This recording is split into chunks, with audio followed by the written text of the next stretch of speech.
That's right, it's Market Monday time. The market in Bluffton remains just on fire. The media continues to talk about a market correction that here just doesn't exist. And Bluffton is the fastest growing city in South Carolina. Stay tuned for Market Monday. All right, Ken, thanks for stopping by. Thanks for having me again. Why don't you tell the folks a little bit what's happening with the Bluffton real estate market?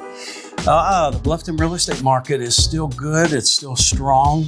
We are seeing prices moderate somewhat. We're still facing multiple bids. Yeah, so, when I look at the numbers, inventory this year is down 23% over last year. Just basic economics tells me the less inventory we have, the more prices are going to go up. So I feel like, all the news articles that are calling for a price correction and all of this, it can't be real for our market, not if inventory continues to go down, right? That's correct. So, inventory is down 23% year over year. Sales are down 26%, and under contracts, which should turn into future sales, are off 32%. So there is a little bit of a cooling, right? A little bit, right? But inventory is cooling so much, or it's so low. Like there was low inventory last year. Yes. And to be 23% less than we were last year, I just feel like some of that slowing is a lack of inventory. I mean, do you have anybody that's looking for property that can't find it? People. Oh, a lot of people. How are prices going to correct? Right. If we still haven't served the current buyer pool out there with properties that they want to buy? Well, we're still seeing people who want a certain home and can't find it because the inventory isn't there for it. Now, I remember about 2 months ago, I saw a flip where we had more closings than listings. Now we're seeing more listings than closings. So you're starting to see that trend change where there is more inventory, but we still have a lot of buyers. But still not enough. It's still not enough. I mean, before we had so little inventory. Yeah. It was people were way underserved. Now we're starting to get back to a reasonable point, but it's still somewhat of a madhouse, just not as mad as before. Yeah. I just feel like, things are slowing down, but the media is just blowing the slowdown out of proportion and calling it a correction. There was an article in Fortune, you and I were talking about it says the market, the housing market just slid into a full-blown correction. Yeah. Are you seeing a full-blown correction, Ken? No. What the hell is this? I know. And he's saying that it doesn't compare to a stock market correction where things decline 10%. And I think what he's referring to is that regionally, there will be a slowdown in the markets.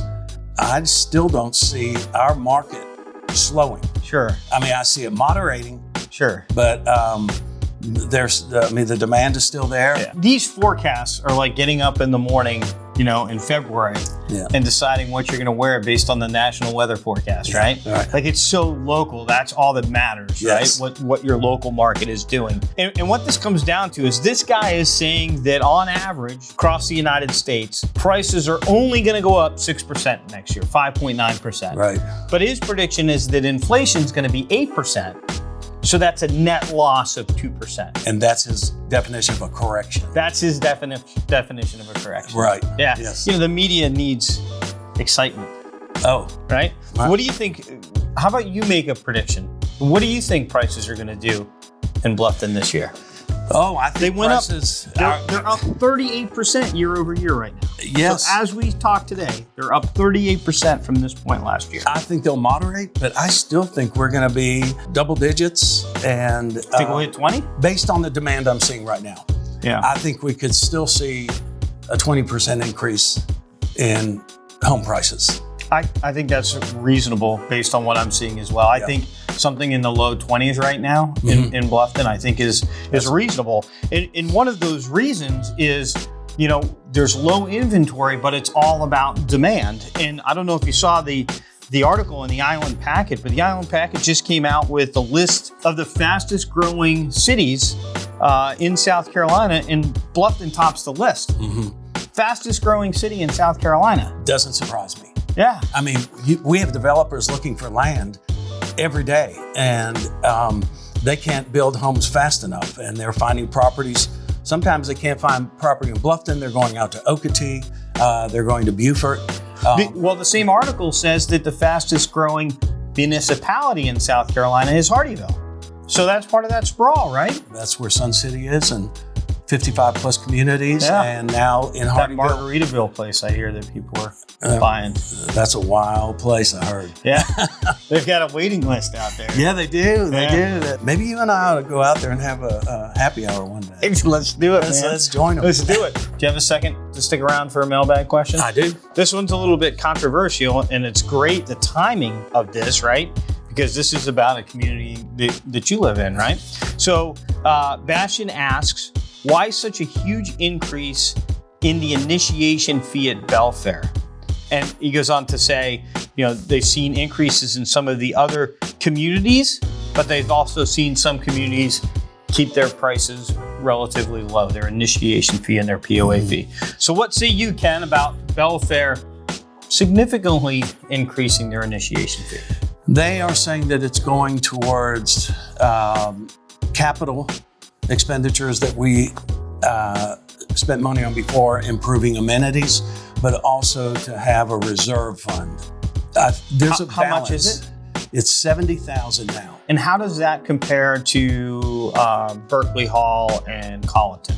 Colleton is 60 and Berkeley Hall, I believe 65. I have double checked, but they're all in there between 60 and 70,000. So they're in the neighborhood, They're in the right? neighborhood, So that's right. not. They've all increased. They've all increased. They've all increased it, and most of them have doubled during this pandemic period in the last 18 to 24 months. So that begs the question, where is that pressure point? At what point do potential buyers say, I was willing to pay $30,000 2 years ago when I was looking, but I'm not willing to pay $70,000? It's a seller's market too right now. You've probably heard that, right? Yeah. So what happens when it switches? Because at some point it will, and it's a buyer's market, and there's a lot of inventory, and a seller is trying to compete with a bunch of other listings. Do you think they might throw in that fee or part of that fee? Could it end up being an expense to the seller? Like it could. Where I live in Moss Creek? Absolutely. I think what's going to happen is the seller will say, hey, listen, I will pay half of the initiation fee. But I think there will be some, there's going to have to be some give and take, I think, when that market slows because of that. Well, thanks for stopping in, man. Thanks for having me. You'll come back again? Absolutely. All right, thanks. Thank you.